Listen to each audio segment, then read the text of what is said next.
Pure Metal of Gods magazine will be using an AI voiceover program for the interview with Xandria for those truck drivers or bus drivers that are out there driving and do not have time to read articles, and for the people that are blindly impaired we decide to step up the magazine to benefit them people. Them too are fans of the group and the magazine, and we wanted to accommodate. Please tell me if you all like this interview in the comments down below using the AI. A lot of the bands did not have time to do a proper podcast interview, so they did the article, and we're taking it a step further. Pure Metal of Gods.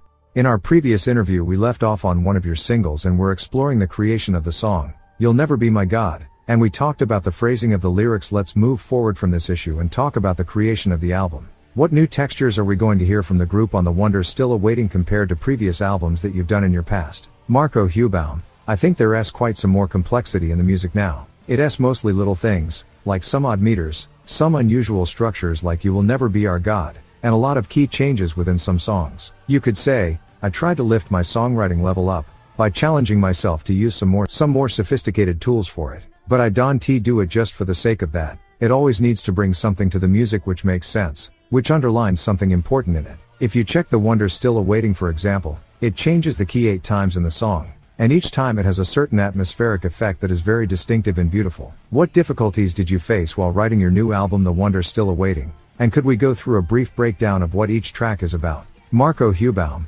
It's mostly the same difficulties as in the past. It's a normal thing when composing, for example, that I sometimes needed to spend more time on certain songs, as I wanted to challenge myself to not always just do the simple thing, because that could have trivialized some of the ideas. I felt in these cases that it needed something bigger, something I needed to put some effort into and have the right idea for. In these cases, I gave it some time, and when the right idea crossed my mind, I continued. About the topics of the lyrics, we talked about one big topic on this album already. Quite a few songs are dealing with that. Two Worlds is about the possibilities that we have for the future. Will we make it as mankind? Will we manage to overcome authoritarian/totalitarian regimes, respectively, not let these far-right forces take over? And will we be able to live in harmony with nature? Or will it all go to hell and become a dark dystopia? These are the two worlds that we have to choose between. Songs that relate to the topic are of course You Will Never Be Our God, which is about authoritarian regimes, and Paradise, in which mankind is having a dialogue with nature. Also Xandria, which is about war refugees. Some other songs are quite personal, and I want to go into the depths of the lyrics of those. It's for the listeners to find the meanings in the songs. I don't like to analyze them myself.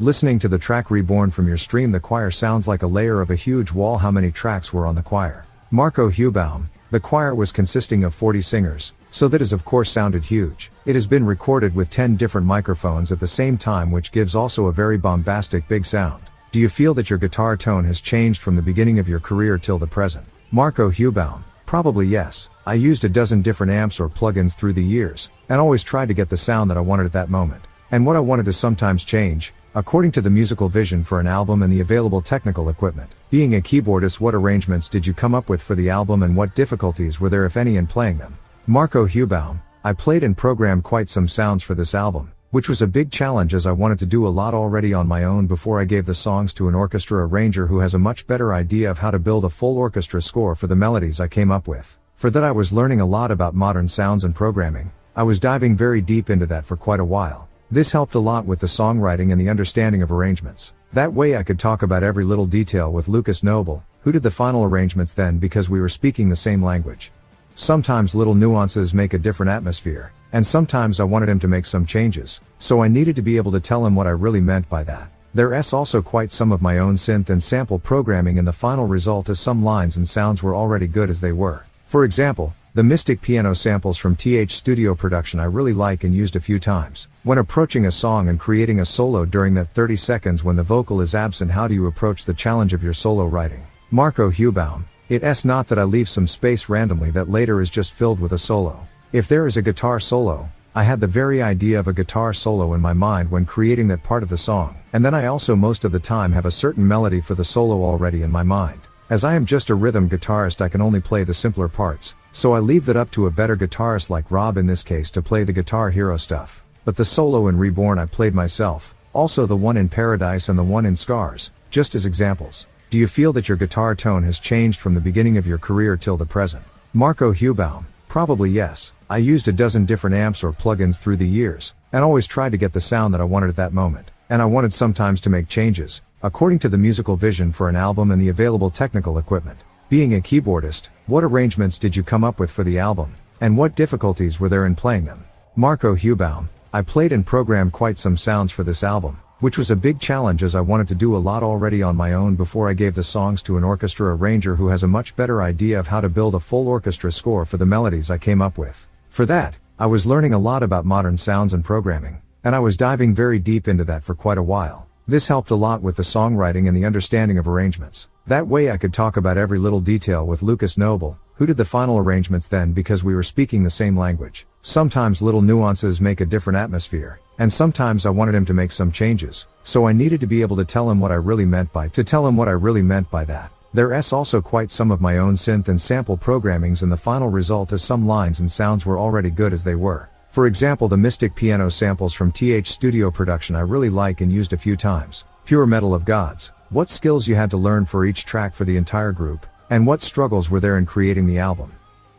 Marco Hubaum: I recorded almost all the guitars and even almost all the bass myself, all at my place. I played a 7-string guitar for the first time for these recordings, which of course is a little bit of a change at first, as I usually played only 6-string guitars in the past, but I liked it and it was fun doing this, after the initial familiarization. And I was also laying down the drum lines mostly myself as samples, before I was letting Taki, our drummer, go over it and do some improvements by playing the lines on his drum kit.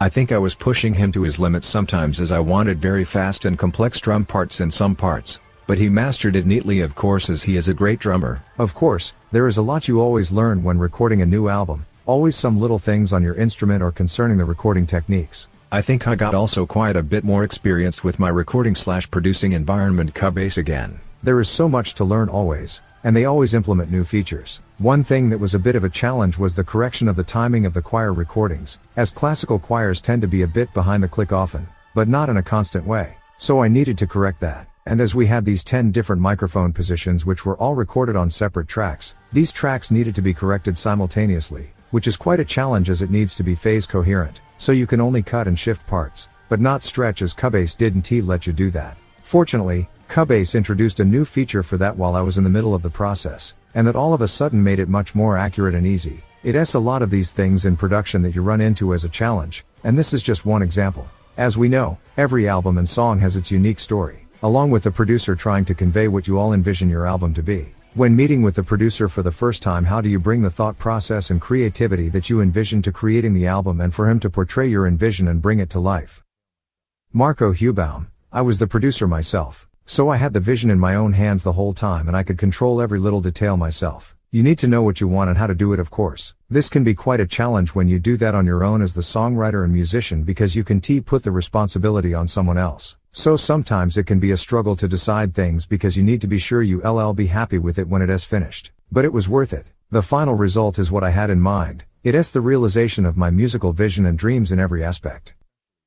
I was talking to one of your fans. I was going to do a part 2 of this interview and wanted to interact more with the group, especially with Amber. She jumped at it and told me this would be a great idea. PJ's statement: I want to know how it makes her feel to be part of the rock industry. Like, do they feel so different than other women? Because me, honestly, as a woman, if I see a female rock star, I'm like, how did she do that? I'm always surprised to see one of my fellow women musicians break out in the music scene and inspire us, women.